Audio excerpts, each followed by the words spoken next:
We have two different kinds of torches for you to use in our studio. The first is an acetylene and air torch, also called an acetylene torch, that uses a bottled highly flammable gas called acetylene that burns very hot. Instead of having a second hose to supply compressed air or oxygen, this torch pulls what air it needs in through the holes just above the knob. And you can see here how drastically the flame changes when you pinch off the air supply. Without the air, the acetylene burns very bright and smoky and is nowhere near as hot.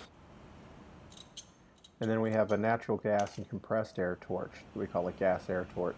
This torch runs off the same gas that is piped into your house to run your furnace or your kitchen stove, which isn't a very hot burning fuel, but the addition of the compressed air brings it up to the sorts of temperatures we need for operations such as annealing. Before you can use the torch, there are several systems that need to be turned on, including the ventilation, the pickle pot. Just turn this on by setting the attached timer rather than by adjusting the knob on the front. At the left end of the counter are the three main gas valves, which are open when the handle lines up with the body of the valve and closed when it's crosswise to it. Open only the ones you need to for the torch that you're using. And finally, you'll need to open the valves for the torch itself underneath the counter. Also, check to make sure that the damper on the snorkel near where you're working is in its open position. Usually it makes a whistling sound when it's closed. But you can also go look at the knob to tell which way the damper is facing. We have two different kinds of strikers in the studio. We have this kind of old-fashioned flint and steel striker that makes a nice, long-lasting, hot spark that's good for lighting the natural gas and compressed air torch. You simply push down on the arm that's attached to the flint and scrape it across the steel.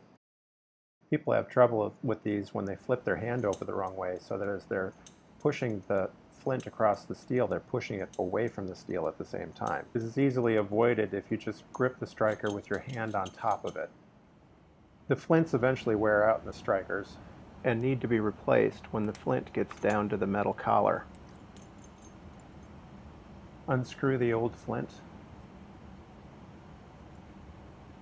and screw on a new one.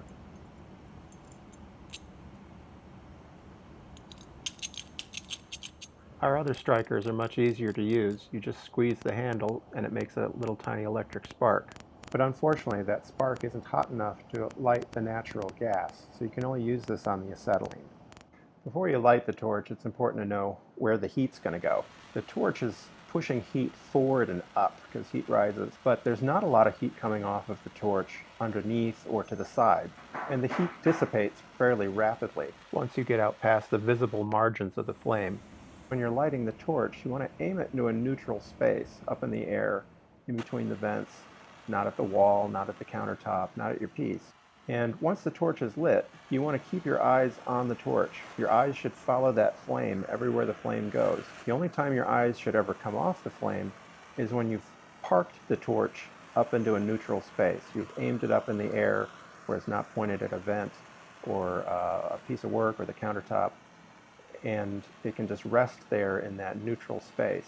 And then you can take your eyes away. But otherwise, your eyes should follow the torch wherever it goes. When it's in that parked space, you should bring your elbow in against your body so that you don't accidentally move the torch as you move your head or your other hand.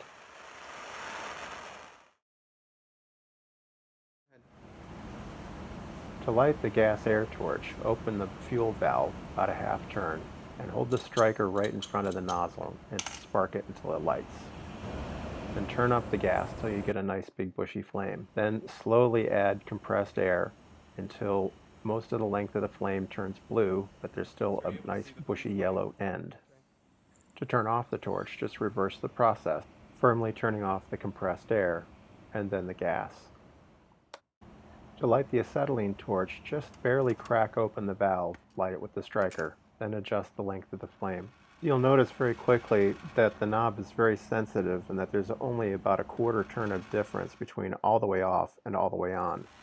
Turn off the torch with an assertive snap.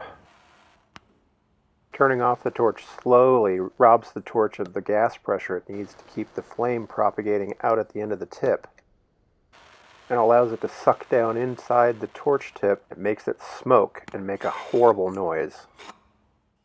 With the acetylene torch, the size of the flame depends on the size of the tip, and generally speaking, the bigger the piece you're working on, the bigger the tip you'll need.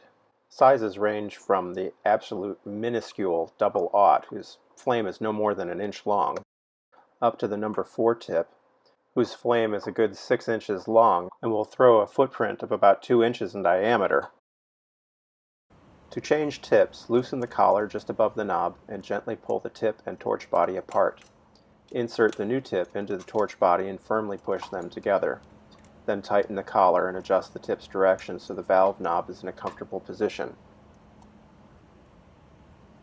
Generally speaking, you want the acetylene pressure at about 7. If you're using a larger tip, you might go as high as 10 and as low as 2 for a small tip. When you're dialing the pressure up, you'll actually see the needle move up because you're increasing the pressure. If you're dialing it down, you won't see the needle drop until you vent some of the excess pressure from the torch. If the torch has been properly stored, when you first go to light it, there'll be too much air in the line and not enough fuel, and it will just keep going out until the air gets pushed out of the line. Just keep trying to light it until it stays lit.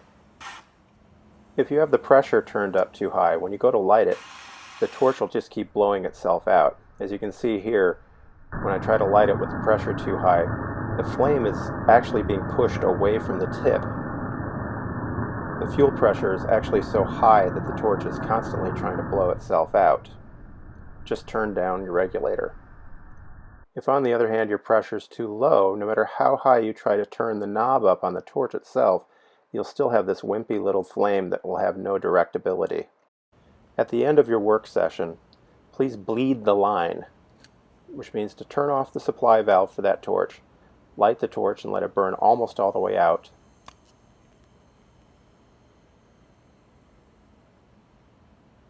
and then turn off the torch at the knob on the torch handle.